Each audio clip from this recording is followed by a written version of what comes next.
या मालिकेच्या आजच्या भागात आपण पाहणार आहोत पारू आनंदातच तिच्या घरी जाते आणि त्यावेळी घरी मारुती किंवा गणी कोणीही नसतं. पारू तिच्या आईच्या फोटोला नमस्कार करते आणि मग ती आदित्यच्याच आठवणींमध्ये हरवून जाते. तिला सतत आदित्यने तिला ज्या प्रकारे प्रपोज केलेलं असतं ते सगळं आठवत असतं आणि ती खूपच खुश होते. दुसरीकडे आदित्यची सुद्धा तशीच अवस्था असते. तो देखील पारूच्या आठवणींमध्ये पूर्णपणे हरवून गेलेला असतो. ते दोघेजण एकमेकांशीच हसत असतात, नाचत असतात आणि मग त्याच वेळी आदित्यच्या खोलीत प्रीतम येतो. आदित्यची अवस्था पाहून प्रीतमला हसू येतं आणि मग तो हळूच आदित्यच्या खांद्यावर हात ठेवतो आणि त्याला धनी अशी हाक मारतो.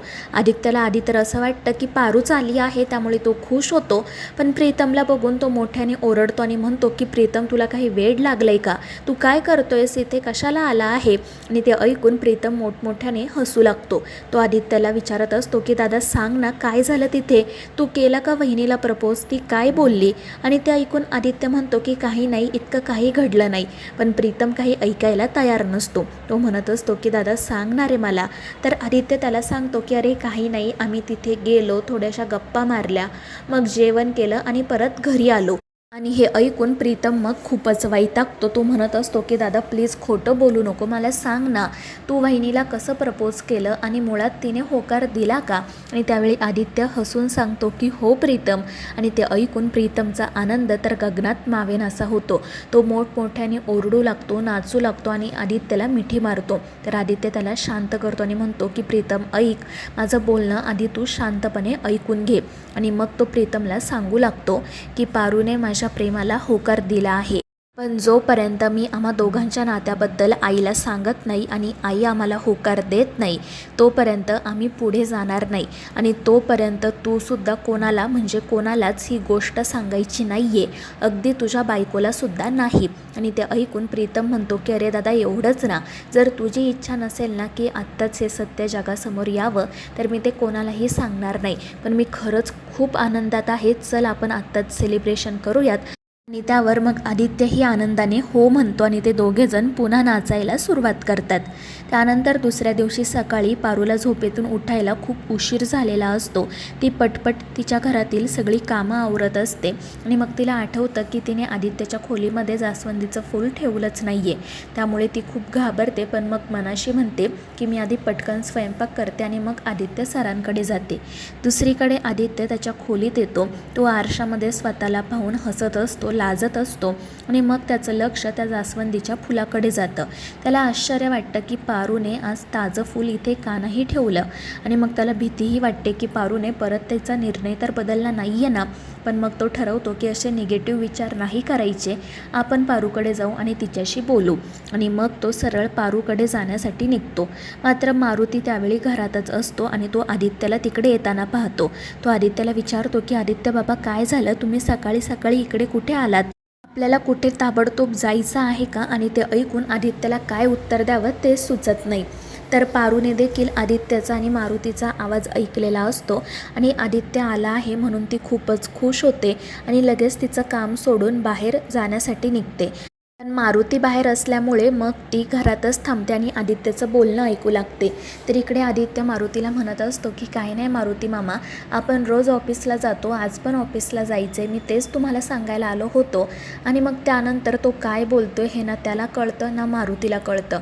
आणि मग मारुती हसतच म्हणतो की आदित्य बाबा काय झाले, सगळं ठीक आहे ना, तुम्ही असे का वागताय? तर आदित्य म्हणत असतो की हो हो मारुती मामा, सगळं ठीक आहे. आणि त्यावेळी पारू मात्र हसत असते आणि लाजून आदित्यकडे पाहत असते. त्यानंतर आदित्य वैजूकडे जातो आणि तिच्याशी बोलू लागतो आणि त्यामुळे मारुती पुन्हा हसू लागतो. आणि मग त्यानंतर तो आदित्यला विचारतो की आज आपण नक्की ऑफिसला जायचं आहे ना? आणि त्यावर आदित्य म्हणतो की हो हो, तुम्ही गाडी सुरू करा, मी पटकन आवरून येतो.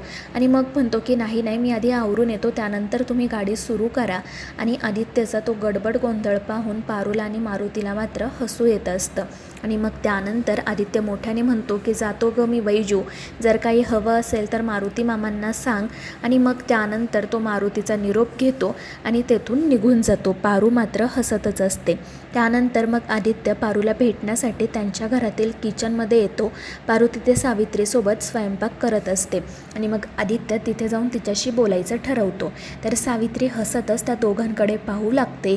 आदित्य मुद्दाम सावित्रीसोबत बोलत असतो, तिचं काय चाललंय हे विचारत असतो आणि मग हळूच तो पारूला सुद्धा इशारे करतो. त्यामुळे पारूला हसू येतं आणि मग सावित्रीच्या लक्षात येतं की आदित्य बाबांना नक्कीच पारूसोबत काहीतरी बोलायचं आहे आणि म्हणून ती पारूला म्हणते की एक काम कर, मी बाहेरची सगळी कामं उरकते, तू इकडचं सगळं बघ. आणि मग त्यानंतर ती हसतच तेथून निघून जाते. तर आदित्य पारूकडे जात विचारतो की अगं पारू, कुठे होतीस तू सकाळपासून? तुला माहिती आहे का, मला तुझ्याशी बोलायचं होतं म्हणून मी तुमच्या घरीसुद्धा आलो होतो. आणि ते ऐकून पारू म्हणते, हो आदित्य सर, मला माहिती आहे. आणि मग त्यानंतर तो तिला विचारू लागतो की तू माझ्या रूममध्ये जास्वंदीचं फूल का नाही ठेवलं, मला किती भीती वाटत होती माहिती आहे का. आणि ते ऐकून पारू म्हणते की आदित्य सर, हे काय चाललं आहे तुमचं, मी कामात आहे, तुम्हाला कळतं आहे ना.